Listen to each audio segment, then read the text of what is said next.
former President and House Speaker Gloria Macapagal Arroyo, and the other members of the House of Representatives, Senate President Vicente Soto, and the other honorable members of the Senate, Executive Secretary Salvador Mijaldia, Secretary to the Cabinet Carlo Alexei Nograles, and the other members of the Cabinet, other distinguished guests, ladies and gentlemen. I am pleased to be with you today. Well, at least we have been one of the eventful measures is the reapportioning of Leyte.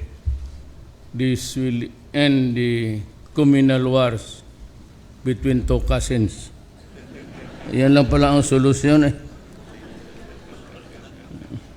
You do not have to shoot the helicopter of the other guy. That is not proper politics. In coordination with concerned agencies in facilitating the passage of the key legislative measures, which would further support this administration's development agenda for inclusive growth, where no one will be left behind, hopefully. The laws that we pass today will surely make a positive impact on the lives of our people and foster a business environment that is conducive for trade and investments. Two of these legislative measures will improve our existing health care and pension services, which will benefit the poor and the vulnerable, always. The reason: by automatically extolling our citizens into the National Health Insurance Program and expanding field health coverage to include free medical consultations and laboratory tests. The Universal Health Care Law that I signed today will guarantee equitable access to quality and affordable healthcare services for all Filipinos. The Social Security Act of 2018 also expands the investing capacity of the Social Security Commission, enabling the SSS to generate better income for members and pensioners. I also signed today the revised Corporation Code, which seeks to simplify corporate governance standards and establish a more business-friendly environment that will enable corporations and other juridical entities to thrive. The amendment of the Bangko Sentral ng Pilipinas Charter would also strengthen the BSP's financial stability and grant it more flexibility in the exercise of its regulatory powers. The amendment comes at a fitting time when the BSP is remitting to the national government partial dividends amounting to 4 billion pesos. This will come a long way to funding priority programs of the administration. We are also training and presenting today the Philippine Sports Training Center Act, which will establish a center for athletic development that will help maximize the potential and competitiveness of our local athletes. Lastly, the Act reapportioning the province of Southern Leyte will help ensure an even more adequate representation in Congress, enabling us to address the needs of the constituents from the two other legislative districts, and hopefully to promote peace and order in that province. I hope the last incident of shooting down a helicopter of your opponent will be the last violence in that province. Dito ba si Udong? Sorry, related ako sa kanila. Sabi ko sa kanila nung magpatayan na lang kayo para yung ibang mga kadugo natin may panahon na umakyat. The passage of these laws attest to how much the government can achieve when the executive and legislative branches work hand in hand in achieving a common legislative agenda. I hope that Congress will continue to be our steadfast partner in enacting laws that will significantly improve the lives of our people, especially those who need it. Let us work together in enabling our countrymen to lead more meaningful, productive, peaceful, and prosperous lives that we all deserve. May I beg your kind indulgence if I may add just a few statements. This is just for your own consumption. It does not really ask for anything or even to suggest what you should do. But the news that you hear every day about the floating drugs all around the country is that really we have confirmed that Sinaloa and the Medellin cartels are in the trade now. And it's cocaine. It has always been cocaine from Mexico. But now, since meth is cheaper and more, I think, toxic for the addicts, we are buffeted from all sides. One coming by boat, by the air, and even from the United States, shipping small amounts of. We are at war. I remember, and this has been kept outside of public knowledge, but I suppose that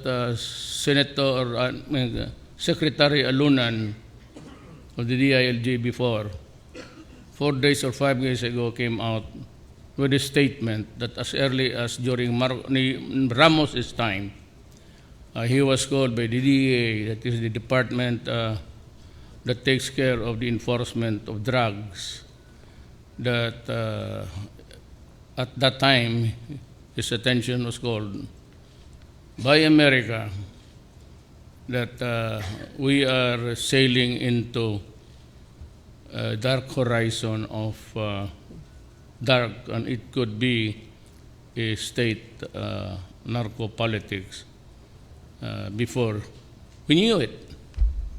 And I am declaring war. I am not declaring a punitive police action. It cannot help. It will not help.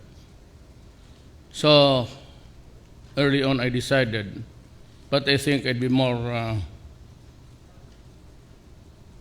I said harsher in the days to come, because hopefully I cannot see a country of mine. I'm not speculating on my competence or ability, far from it actually. Nobody can solve it in due time. Pero gusto kong tapusin ko talaga to sa panahon ko. I have the 3 years left, and I'm putting notice to everybody. And the same sloganeering,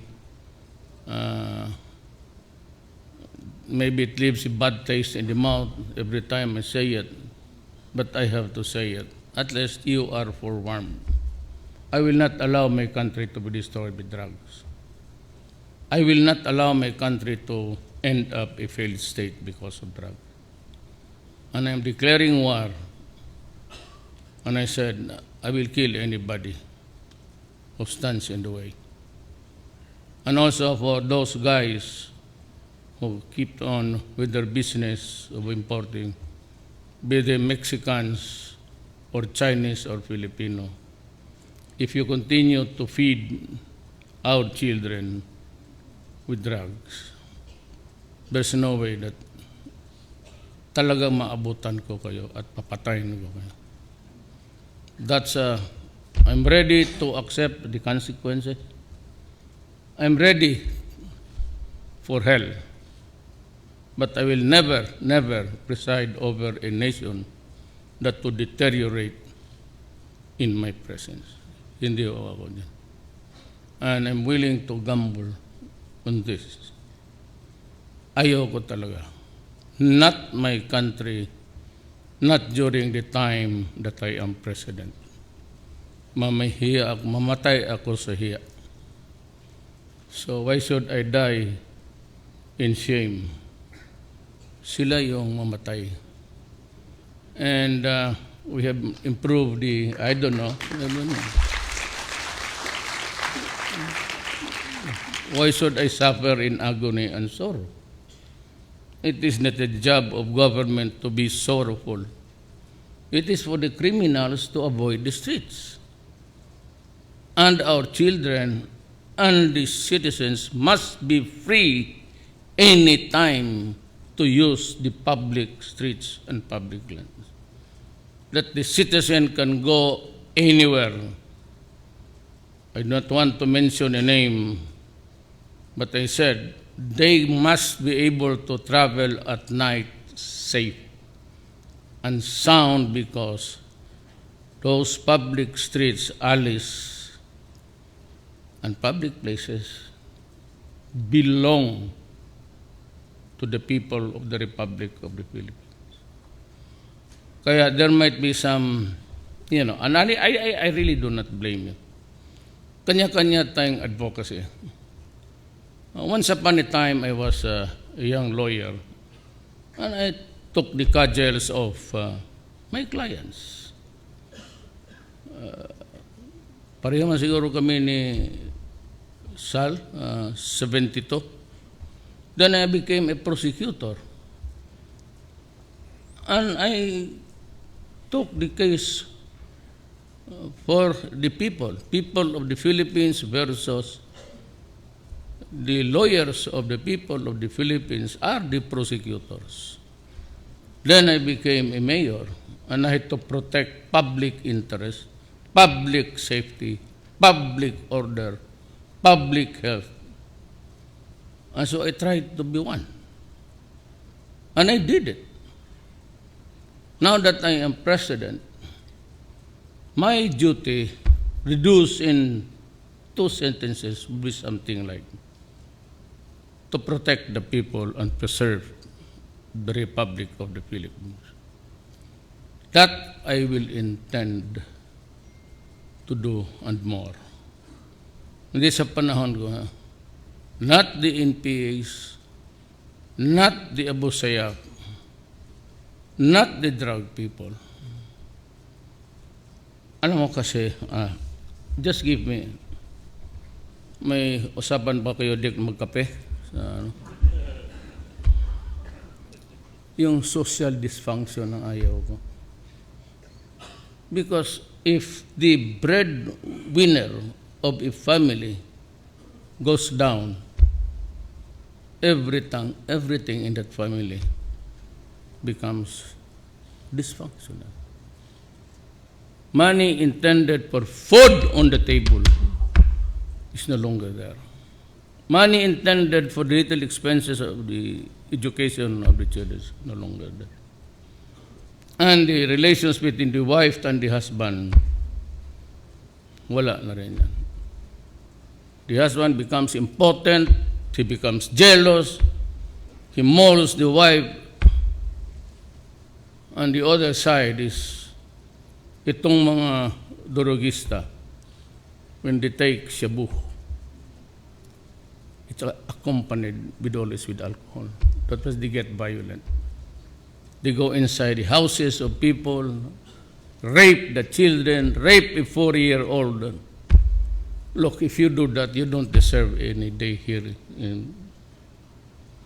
Pag magganong ka, you to me, you're a garbage. If I shoot you there, you're just a carcass sa akin. Putang ina, basura ka lang. Look, itong mga human rights, I agree with you. Life is sacred. We do not want to kill people.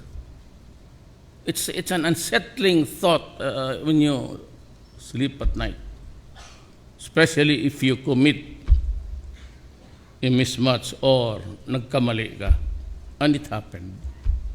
And it will bug you all throughout your life. But you see, the number of people killed, how many? 5,000? Police say it's 5,000. Sabi ng ilan? 50,000? Dagdagan mo pa. Dagdagan mo pa. Kasi ganito yan. Bato, when he counted, was 1,600,000. Adre, Manila lang yun. They were canvassing the guys appearing on TV a few months ago, lining up in public streets surrendering. But you know, the slide rate is always in a scale of the average failure is something like 7. Yan, babalik tagalan ng babalik yan until they become inutil.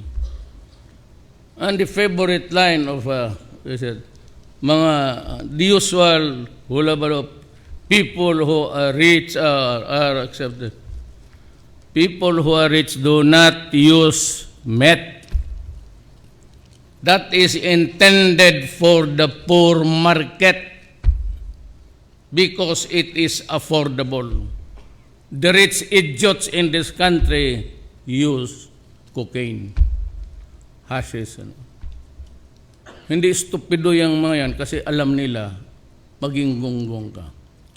And on that this sordid incident in Cebu, the parents came to me. So pwede nang patayin yan.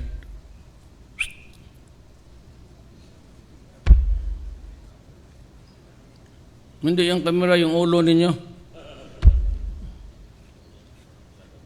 Kita mo, naka-red dyan. The camera directly in front of me is on red. Patay na yan. Ngayon, yung bang sa Cebu, pumunta dito ang nanay pati tatay. And of course, the loss of a beloved daughter. Ang ganda pa naman ng bata, 19 years old, a medical student. Nagreklamo siya, they want justice. Pero nakita nila na recover ng forensic examination, pati yung she was the one who was actually texting another girl na maghati sila doon kasi yung isa, reserban niya para sa kanyang boyfriend, yung missing until now. And to make a long shot guess na galing sa boyfriend, siya yung may hawak eh. Siya nga nagsabi doon sa text para ito sa boyfriend niya. So, hindi ko maano sa nanay pati tatay na I wanted to cry with them. Not because na sentimental ako, but the profound sorrow ng